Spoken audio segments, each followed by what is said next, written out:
Dear friends, engineers, architects, and consultant engineers, welcome to once again VK Jain Sir ki MEP classes. In this particular series, I am going to discuss internal access control system, components of.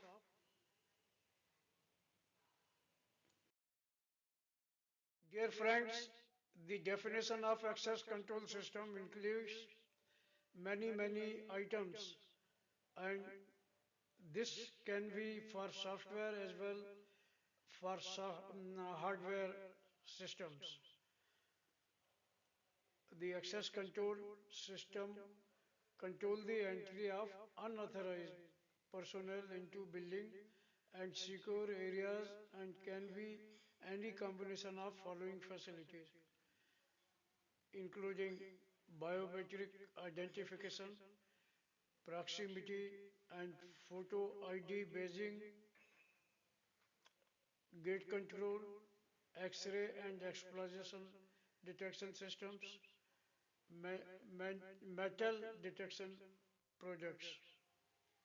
When combined with the CCTV surveillance and card access enhances your overall protection plan.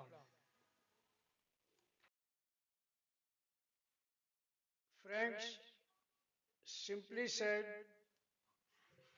access control systems are basically to intimate about who can go where, when and how.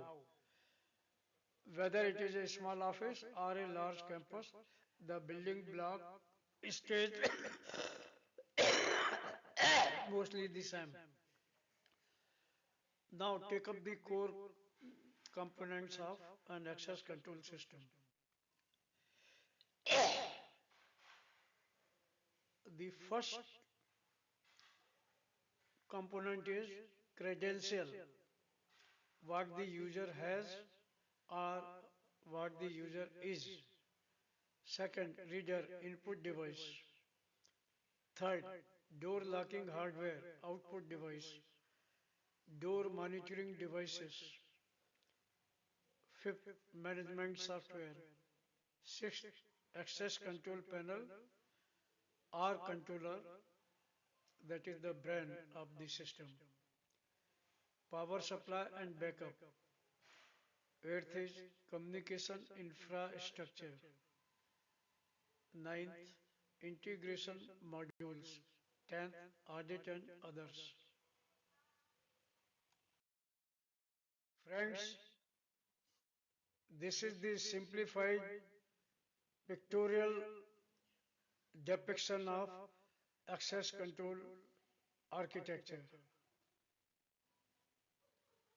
This consists of alarm processing workstation working on multi-channel network,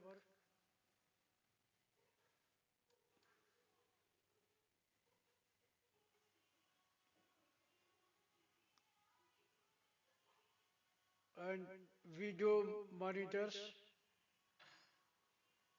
working through same multi-channel network.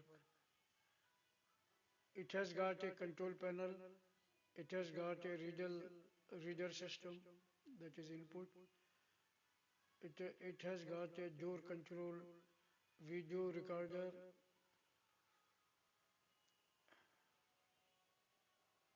body sensor scanner, and I have numbered the various items. The item number 7 is reader. Item number is door status 2. Item number 2. It shows the door status.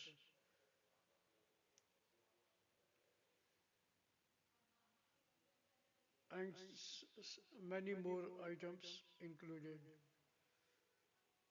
The dashed line represents one access point and typical devices. This one.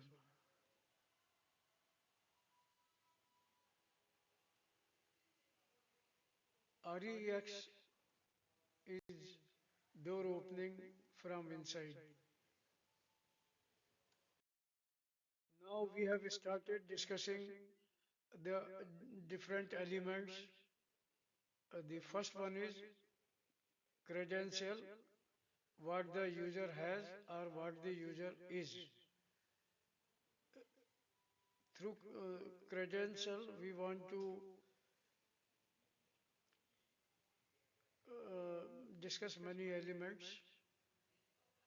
The first one is used to identify a person. It uses RFID, radio frequency identification cards, or proximity cards. Third, it may use a smart card as well. Uh, the, for the credential, uh, it requires a PIN or password, which is given to you. Next is biometric data, fingerprint. It may use fingerprint, face, or iris for providing biometric data. Next is mobile credential through Bluetooth or NFC phone applications.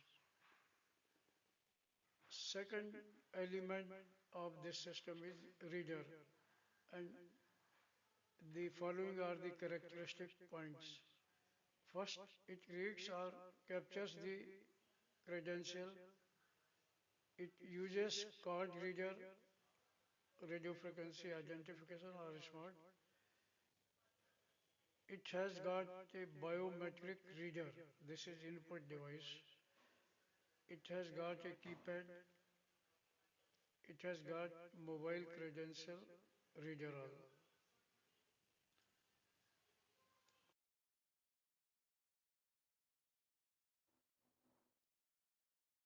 The fifth item of uh, the access control panel, it is known as access control panel or controller, the, that is the brain of the entire system. The characteristic features of this brain is that it makes the decision allow or deny the access. It stores access rules. It verifies credentials. It sends command to door hardware. It can be standalone or network based. The sixth element of access control system is management software, and its characteristic features are it, it is used by administrators, it is used to enroll or user deletion, access level assignment. Next is time schedules, that means office hour or shift. Next item, no, next characteristic feature is event logging and report facilities provided. The last is alarm monitoring.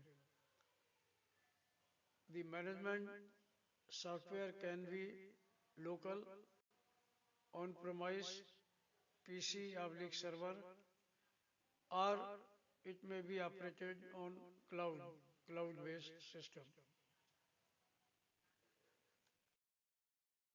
The seventh element of access control system is compulsorily having a power supply and backup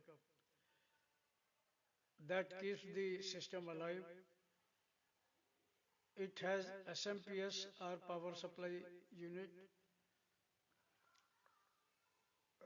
This is also power supply on SMPS mode or battery operated power supply unit. Third is battery backup, fail safe perform during power loss. Friends, the next element of access control system is its communication infrastructure.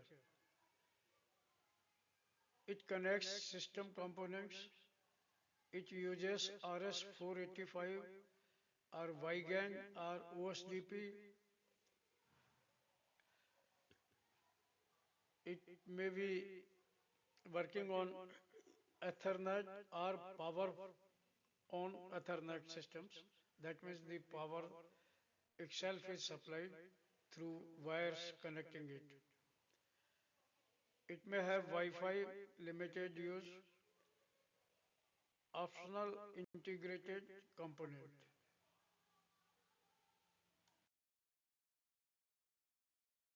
Nine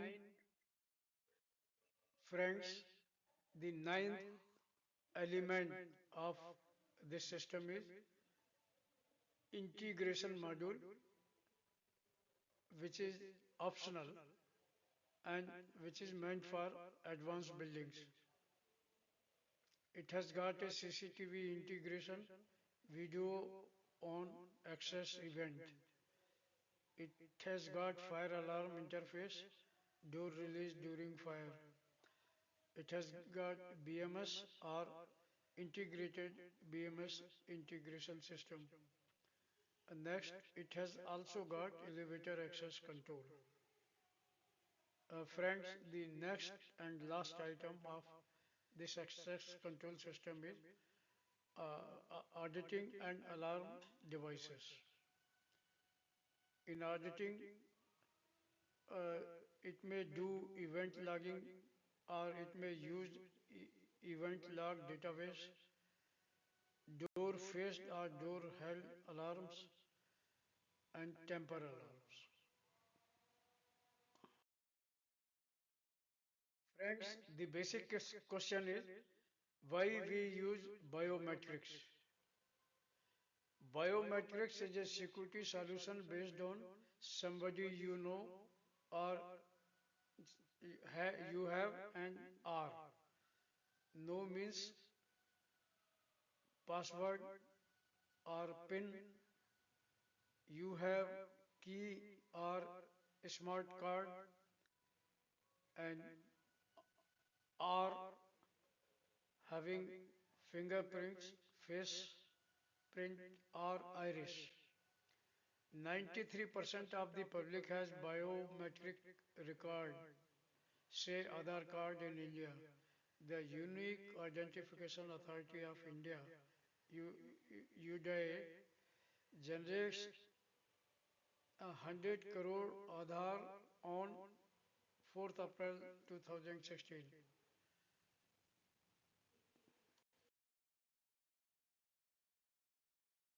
Why, friends, why we use biometrics? One is passwords are not reliable. You know, in a system when we work on computer, we have lot many different type of passwords created for using different facilities, and it is quite possible that you may forget your password for gate entry because you are in a tour and that time you are in hurry also. So out of that fuzziness, you may forget it. The password can be stolen as well, or you may forget it. Two main technologies used to capture image of fingerprint. One uses optical, use light refracted through a prism, and otherwise capacitive based technology that detect voltage changes in the skin between ridges and valleys of your palm or finger. Friends, in general, biometrics can be sorted into two classes. One is physiological and second is behavior. Behavior, that is on behavior based. The examples of physiological systems are face recognition, fingerprint, hand geometry, and iris recognition.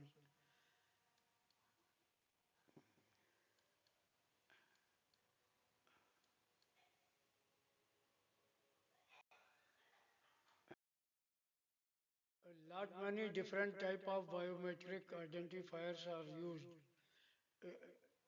all over the world, but the most common are fingerprint print recognition. The previous year we were using only this fingerprint recognition, and most of the educational institution also including this fingerprint recognition. Uh, in between, people started using face recognition, the complete face recognition, as in most of the uh, desktop unit or your mobile unit, you may give a face recognition system. You may use it through face recognition. Then speaker recognition, that means voice recognition. The iris recognition, that is through your eye geometry. Then through your hand geometry or through signature verification. The other identifiers are DNA, that uses your DNA system, analyzes the DNA and you are recognized. This is mostly, in most of the cases, DNA samples are taken to recognize a particular person, uh, if not in record. Retina recognition system, that is a sort of iris, thermograms, GAIT, you may use keystrokes, ear recognition, skin reflection. You can use the order generated by the skin for identifying yourself. You can be identified through your lip motion. You can be identified through your body odor. The, what mostly used systems are fingerprint and now iris recognition over all the airport. And of course, on document, only signature verification is there. And the any of these are seldom used. What can be used in combination with any of these? Friends, these units can be selected on basis of the desired properties: universality, uniqueness, permanence, collectability, performance, users' acceptability, robustness against circumvention. Now, whatever system you may adopt, it should be usable on entire universe basis. It should be unique, your own unique system, and similar such properties are used. Friends, the access control systems are mainly applied for criminal identification or personal identification. Those may not be criminals, but they may be tourists. Then it is used in prison security, it is used in ATM, aviation security, ATM through PIN, ATM security, aviation security, that means on airport the uh, passengers are verified for their identity. Next is border crossing control, when you cross a border of any country. Database access. Friends, this shows the pictorial diagram of a fingerprint type uh, access door control lock. It is a lock.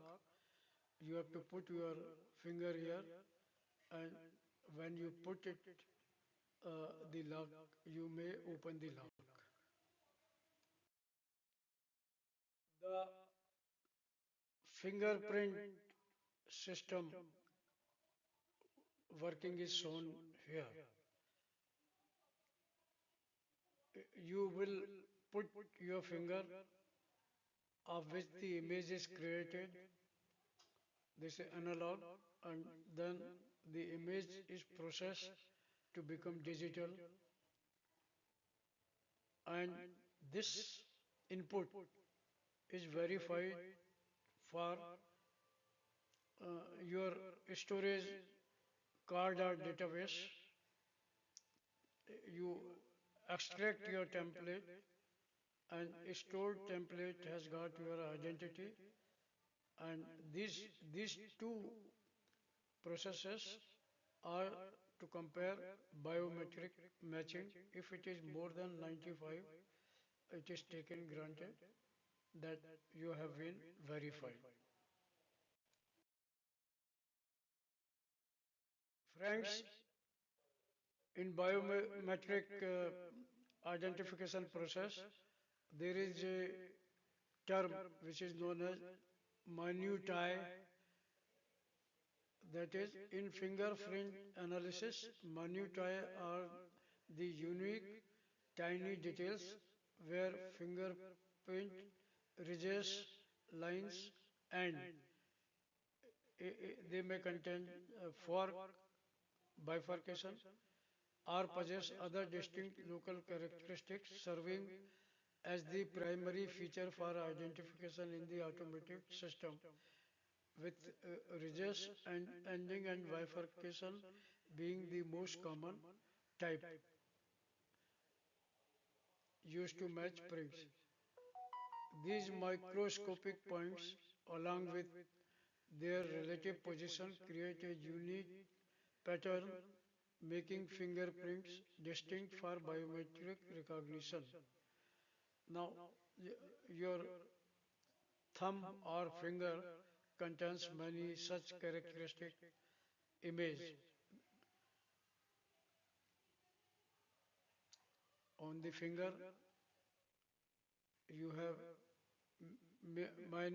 minutiae, several minutiae samples are taken like this.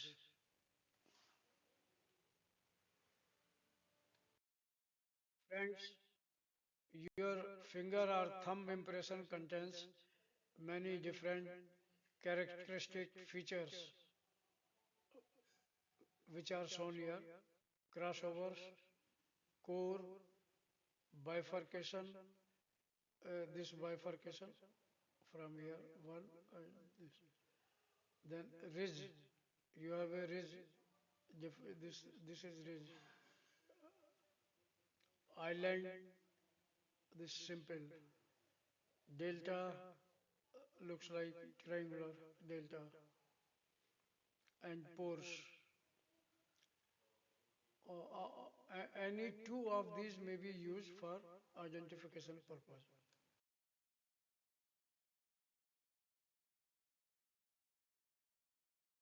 Friends, there are two different terms used to measure the fingerprint performance. The first one is FAR.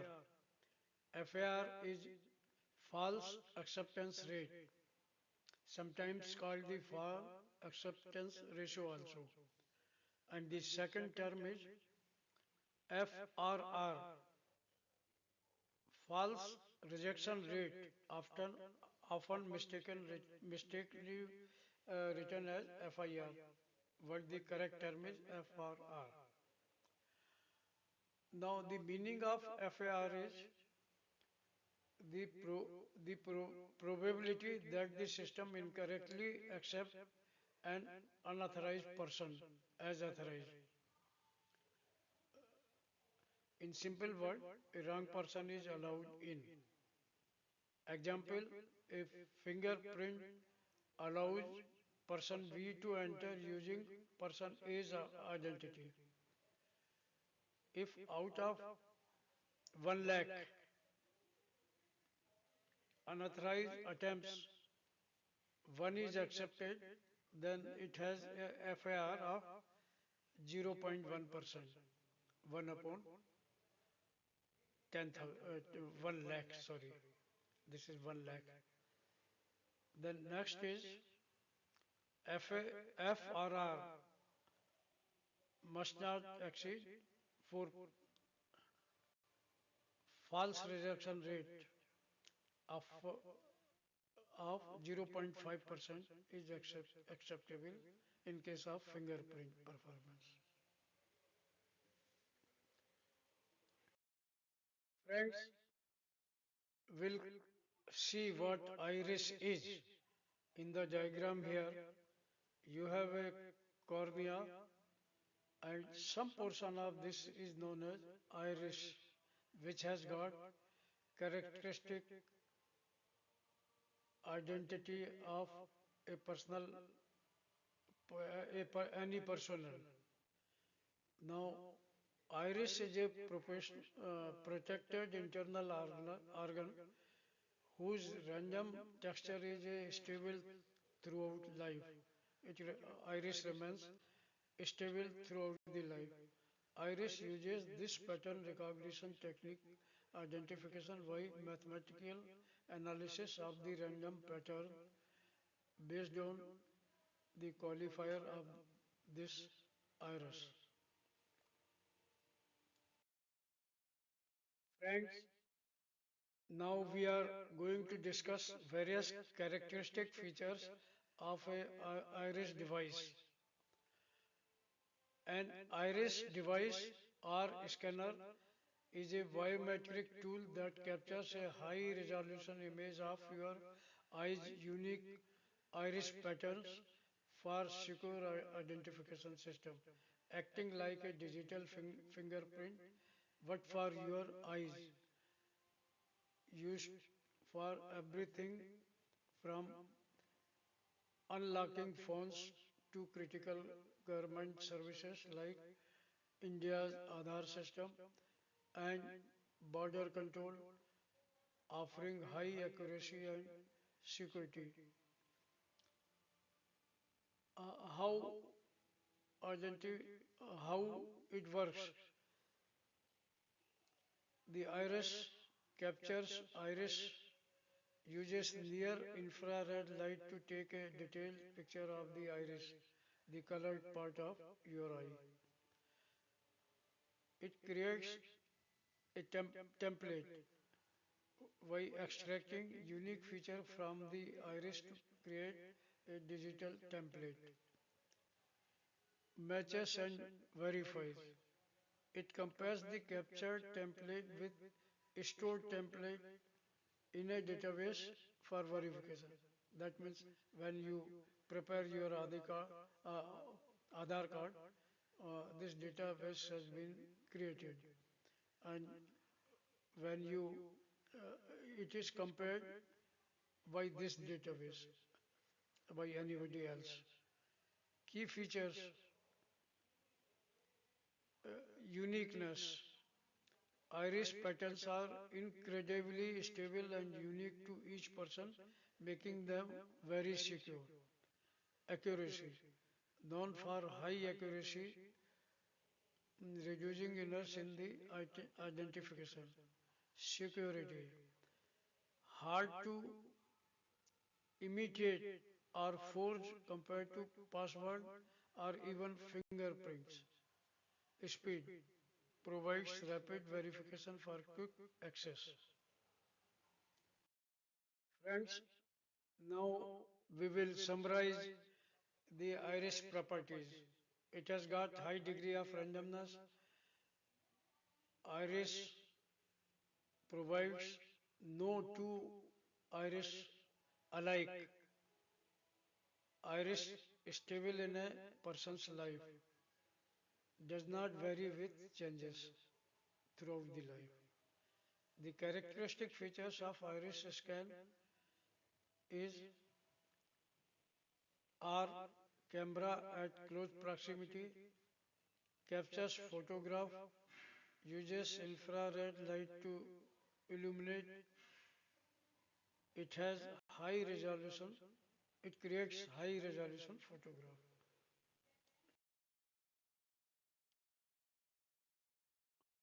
This picture graphically dictates the iris system working.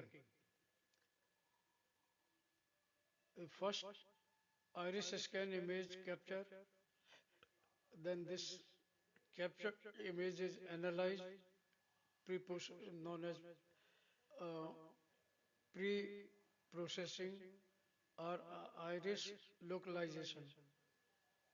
It extracts required features, that is iris code. Then identification verification through stored templates. We have the person has got a stored template where your data is stored, and this system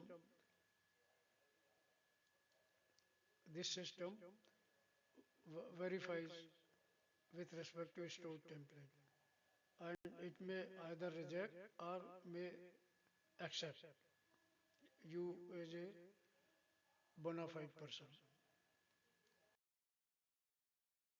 Friends, the IRIS system has got a FAR as low as 1 in 10 lakhs. That means 1 in 1 million. And FRR around 2%.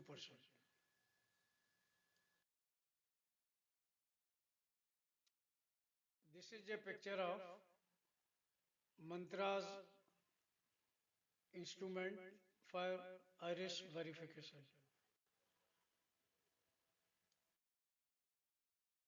Friends, this slide compares very many different type of verification systems: fingerprint, hand geometry, voice control, retina, iris, your signature, and face recognition.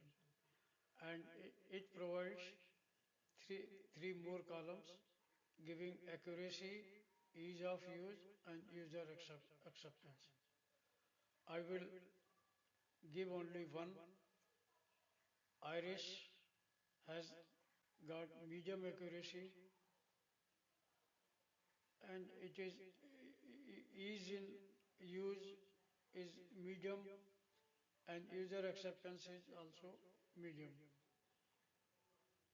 What if you want a very high system, then you have to go for face recognition or signature. Here, these two high. User acceptance is high, and their ease of use is high in case of face recognition, and accuracy is high in case of retina detection.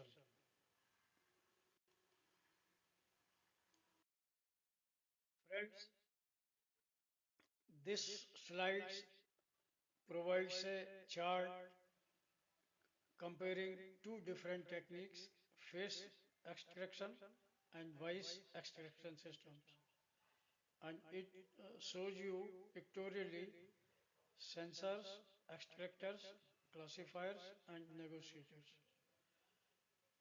Now, in case of face extractor, this is the sensing device.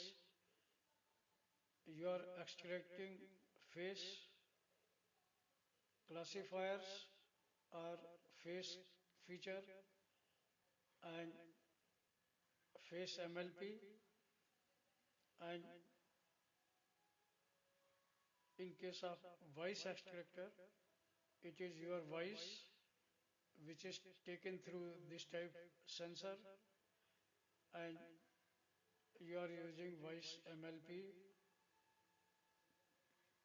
These two things may be compared for opening a lock.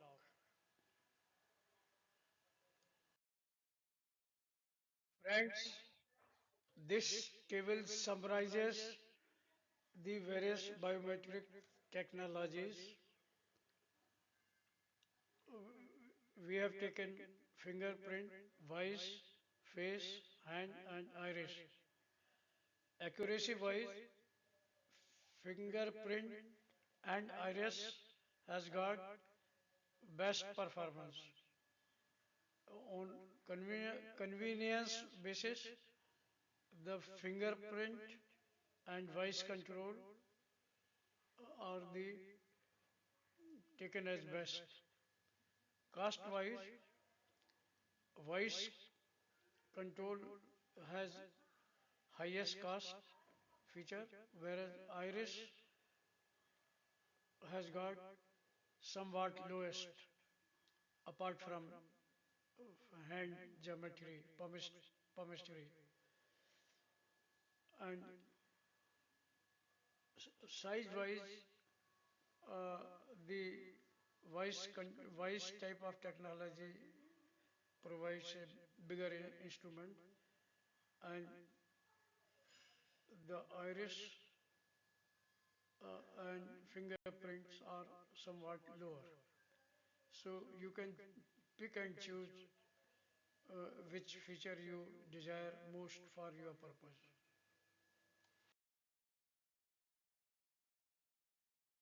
Friends, now we'll conclude about fingerprints features. Fingerprints have been used for centuries and they are required to be provided because passwords are not very reliable. You may forget or it may get stolen. Fingerprints are unique and can verify a person. It is a very accurate system and lots of applications being developed and they were previously having a high market. Friends, now we will discuss another part of this series that is known as emergency lighting. As per National Building Code 2016, emergency lighting is mandatory for life safety, requiring clear indication of escape routes, activation within 5 seconds of power failure, maintenance for at least 90 minutes, minimum floor illumination 10 lux at the center line, and use of fire resistant wiring fixtures ensuring visibility for safe evacuation and locating fire equipment. Key requirement for emergency lighting are power source must be independent of normal lighting system, often from a standby generator or local battery. Activation switches on automatically within 5 seconds of normal power failure. In case power goes, the system should get activated within 5 seconds.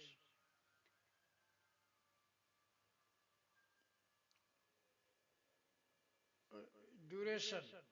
In case of power failure for longer time, the emergency lighting system must provide illumination for at least 90 minutes, that is 1.5 hour. Illumination level minimum 10 lux on the center line of the escape route of the at the floor level. For routes less than 2 meter wide, 50% of the width lit at least 5 lux. Uh, in auditorium, it can reduce to 2 lux during performance. System design. Failure of one luminaire should not black out the entire route or system. The placement. Luminaires should be low, at least 2 meter high, and clearly marking exits and fire equipment. So these are the requirement of emergency lighting. We through this slide summarize the emergency lighting requirement. Emergency illumination shall be provided for a period of 1.5 hours in the event of failure of normal lighting. Emergency lighting facilities shall be arranged to provide initial illumination level that is not less than an average of 10 lux and a minimum at any point 1 lux measured along with the path of egress at floor level. Illumination level may decline to 6 lux average and minimum at any point should be zero point 0.6 lux at the end of emergency lighting time duration. A maximum of minimum illumination uniformity ratio of 40 to 1 shall not be exceeded. That means if widthwise on the escape route, uh, the the lowest and highest point should have a uniformity ratio of 40 to 1. The emergency lighting shall be so arranged as to provide the required illumination automatically in event of any interruption of normal lighting, such as failure of public utility or other outside electrical power supplies, opening of a circuit breaker or fuse or any manual acts, including accidental opening of a switch controlling normal lighting facilities.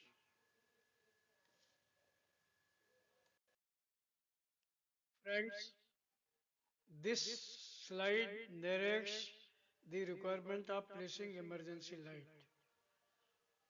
Emergency light should be provided near each intersection of the corridors. At each, it should be provided near each exit door.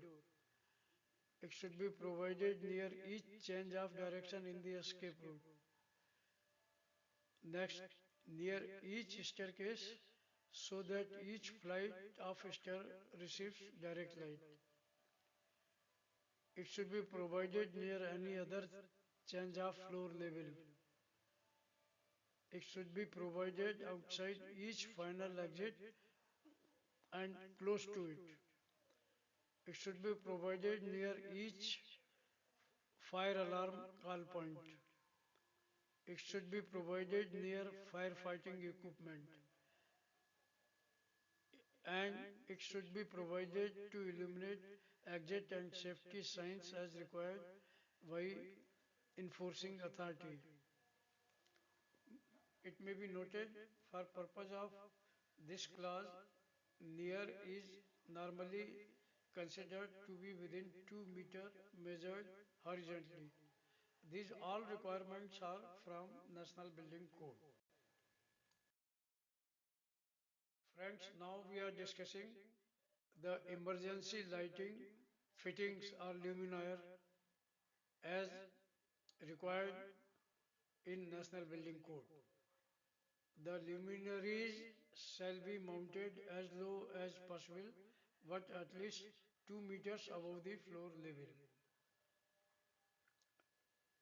Signs are required at all exits, emergency exit, escape routes, which should comply with the graphic requirement of the relevant Indian standard.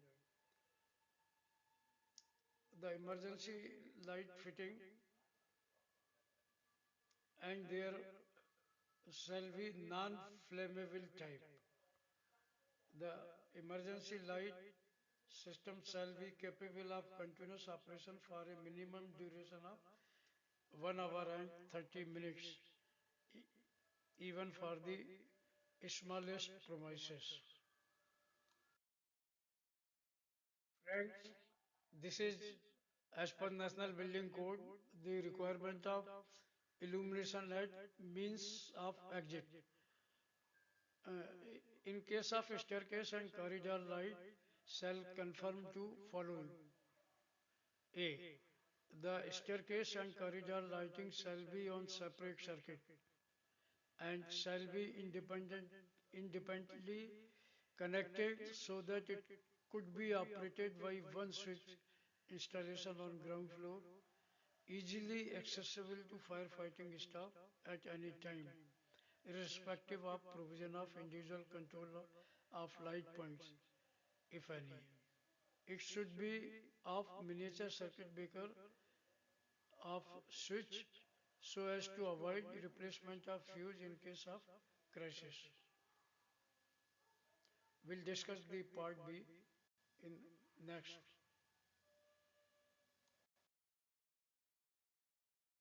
Friends,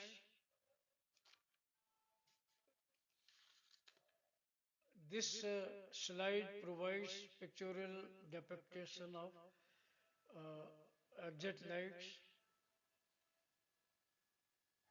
used for emergency purpose. Uh, the first one, that is this, and the second one is only emergency light. It, it is it is having inbuilt battery. These are provided on normal generator circuits. The bottom portion of this slide uh, shows different type of fire fire emergency light provided on the escape route. Uh, it shows emergency fire exit light signage and luminaire. These should be, this can be of this particular exit light uh, is on both the side, and they should be of they should be consuming not more than 6 watt as per ECBC 2017. Now ECBC 2017 um, is applicable in all those buildings where the air conditioned area is more than 1000 square meter or the power consumption is 125 watts. Now,